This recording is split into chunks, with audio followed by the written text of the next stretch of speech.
Kay kung mamatay na duhara ang padulngan sa kalag, ang madawat ngadtos bulawang siyudad sa Dios.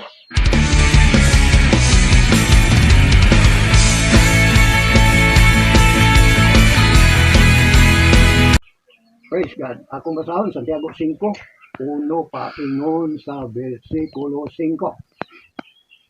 Nan mga dato, panghilak o paniabaw kamo tungod sa mga kagulanan nga taliabot kaninyo. Ang inyong kadato, mga dunot o ang inyong mga biste, pangutkuton sa mga tangkob. Ang inyong bulawan o salapi mahurot sa taya. O ang ilang taya magasaksi bato kaninyo, magaut-ut sa inyong unod. Kamo nagatigom o bahandi alang sa katapusang mga adlaw. Ani akaron, nagatuaw ang mga suhol nga inyong gitikas gikan sa inyong mga liburer. Nga na nag-ani sa inyong mga kaumahan. O ang mga nagtuaw sa mga mag-ani, nahigdangat sa mga idulungog sa Ginoong Dios sa kasundaluhan na si Ginoong Dios. Dene sa yuta kamo nagpuyo sa kaluho o sa kadagaya, pagpatuyang sa kalipayan. Kamo na nagpatambok sa inyong mga kasing-kasing aron ihawon alang sa adlaw sa ting ihaw. Santiago 5:1 paingon sa 5, mag-ambuta. Balaan o gamhanan nga Dios, Ginoong Hesus Kristo nga bugtong namo nga Dios. Salamat kaayo sa imong balaang pulong sa Santiago 5:1 paingon sa 5, may tungod sa imong pasidaan sa mga taong dato sa kalibutan. Salamat nga malamo Espiritu Santo nagdiog kanako sa kaalam kay balog sa labutan pagwali sa imong mga pulong ngadto sa mga tawo nga dato. Inaagi sa gahom sa balaan mo Espiritu Santo. Salamat Ginoong Hesus. Mga dato, panghilak o paniabaw kamo tungod sa mga kagulanan nga taliabot kaninyo. Unsa na nga pasidaan ni Santiago, ngano ang mga dato tungod kay dinhi sa yuta, dinhi sa kalibutan, kamo nagpuyo sa kaluho. Unsa ning gitawag og luho? Unit. Tanan ninyong kalihukan, puros mga mahalon. Lumba lang mo kinsay kinamahalan og biste, kinsay kinamahalan kutsi, kinsay mahal nga kondom. Kondominium ining gipangkuyan. Og nagpatuyang kamo sa kalipayan, tanang gusto ninyong kalipay, inyong gibuhat tungod kay kamo kwartahan. Kamo nagpatambok sa inyong mga kasing-kasing, aron ihawon alang sa adlaw sa ting ihaw. Kinsay ihaw ninyo si Ginoong Hesus. Ngano? Kanining kalibutan na nagpatuyang kamo. Naana sa Lucas 12, versikulo 19 manak paingon sa 20. Gikas 16 paingon sa 20. Mayon dayan ang dato nga dako kay kasinda. Bubaong ko ni akong budiga. Kay ilisa nagdako kay ang budiga. Kay di mo arang akong kaabot sa kaumahan. Buhat og dagkong budiga. Kaniya dayon muingon sa iyang kalagkala. Umahulay ka.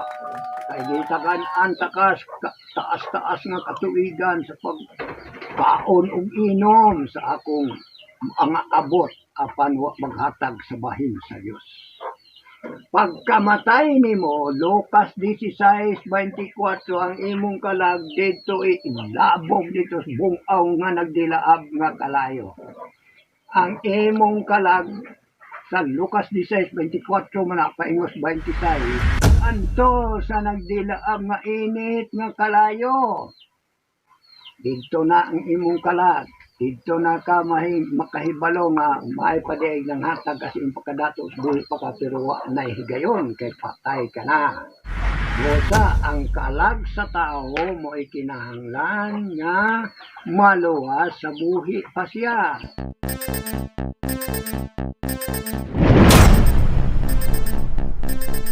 Kay kung mamatay na duhara ang padulngan sa kalag, ang madawat ngadtos bulawang siyudad sa Dios.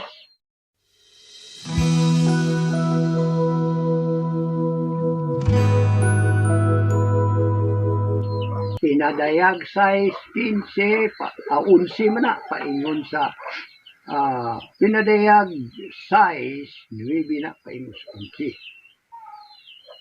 Diya pos pinadayag size 15, paingon 16, unsay, may tabo. Ang mga general, mga kadagkuan, mga dato ug mga kusgan, ni tago sa mga kapangpangan o misinggit sila sa mga kusog. Kami sa mga sila nang singgit sa mga kusog na tingog, nag-ingon nga sa kapangpangan, tumpagi kami kay naidakong linog nga umaabot ng mga patag ang mga kabukiran.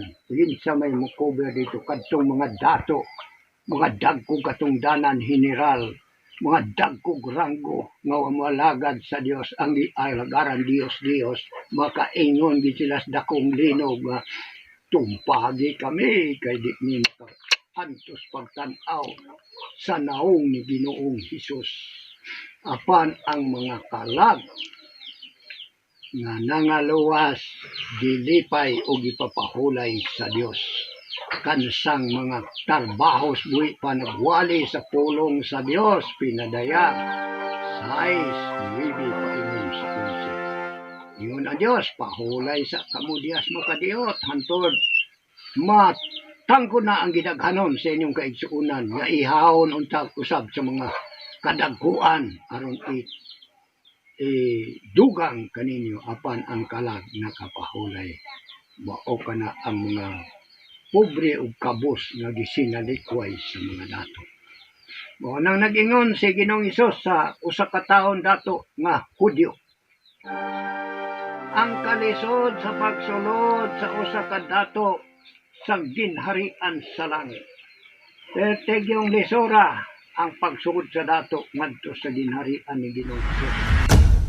Maayo pa ang usa ka kamilyo nga makalusot sa lungag sa dagom kaysa sa kadato nga makasulod sa ginharian sa langit. Nga naman, kadaghanan sa mga dato, mga tekasan, mga kalihukan nga dili angayan nahimong dato.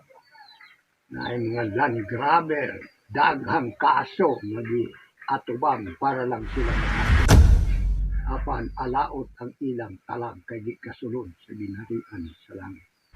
Una, nagpahinumdom si Apostol Pablo. 1 Timoteo 6:17-18. Mga dato ni ining kalibutana karon. Ayaw ninyo isalig ang inyong kaugalingon sa inyong walay kasiguruhang bahandi. Kaya ang bahandi, di na mo uban ninyo ipanglubong mo kay mamatay rin yung tao. Unya ang kalag sa tao mo ihukman sa Dios. Karon ang mga patay gipanaghukman pinasikad sa basahon pinasikad sa sulat sa ilang binuhatan pinadayag 20 bersikulo 12. Busa kamong mga dato pamalandong kamo ay mo pagsalig ang inyong mga bahandi nga way kasiguruhan kadi na makaluwas ninyo. Kundili siguruhan ninyo ang kaluwasan sa inyong kalag. Bisan kung dato kamo pangatag kamo bahin sa Dios kay ang tanang bahandi sa kalibutan iya sa Dios. Mo na inyong tulubagon mga dato kay wa mo naghatag mo income tax sa gobyerno kay wa mo gahatag sa bahin sa Dios. Balaod man gyud na sa Dios. Levitico 27:30 na paingos 33. Ang bahin sa Dios nga ikapulo sa inyong kayutaan, inyong mga binhi, ang mga bunga sa inyong mga kahuyan, pareha ng mga buwahan, kape, mga kakao, unsa mga marang, na ay bahin ng Diyos na kaya ang tanang butang iya sa Diyos, wa ninyo bahini. O mga kaumahan, mga abot sa kaumahan, gikan man sa utanon, paingos mais ug humay, mga ubi kamuti, gabi, bisag unsa nga gitanom na ay bahin sa Dios kay ang Dios may nagbuhat sa yuta. Mo na inyong tulubagon kaya ninyo bahini ang Dios. O nang giingon sa Malakias 3:10 paingos 11. Nangutana ang mga tao, makapangawat ba ang tao sa Dios? Ingon ang Dios, makapangawat kamo pinagis ikapulo ug mga halak. Naagyoy gitawag sa Katolik og gismos, 10% nga bahin sa Dios. Wa inyong ihatag mo ng inyong tuludagon. Busa karon ang balaang kasulatan nagtug-an kaninyo karon nga kinanglan bisan dato mo siguro nga maluwas ang inyong kalag. Santiago 5:20. Bisan kinsa kadto makaluwas gikan sa tawo na isalaag sa iyang dalan, magatabon sa kapit-an kakasalanan ug magaluwas sa iyang kalag. Buhi pa na siya nga kalag. Santiago 1:21. Busa lugurin ninyo ang inyong nagsobrang daotang batasan ug dawatan ninyo sa kalipay ang tinanom nga pulong sa Dios nga giwalis magwali kaninyo aron maluwas ang inyong mga kalag nga buhi pa kamo. Ug sa 1 Pedro 1:9, human ka mo tuo ug mudawat sa pulong sa Dios ug mosalig ka kang Ginoong Hesus, makaangkong ka sa kaluwasan sa imong kalag bisag buhi ka pa nga dato ka.